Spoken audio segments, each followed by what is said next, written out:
नमस्कार, मी माजी सरपंच श्रीशैल पाटील।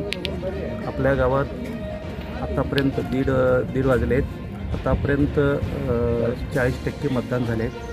त्यापैकी लीड काँग्रेसला दिलेले आहेत।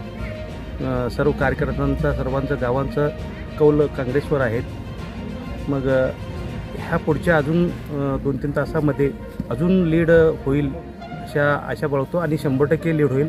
आपल्या गाव पूर्णपणे सर्वांनी सहकार्य, आज माझा मित्रमंडळ सगळं सहकार्य केल्याबद्दल आणि काँग्रेस लीड 100% काँग्रेस लीड होईल।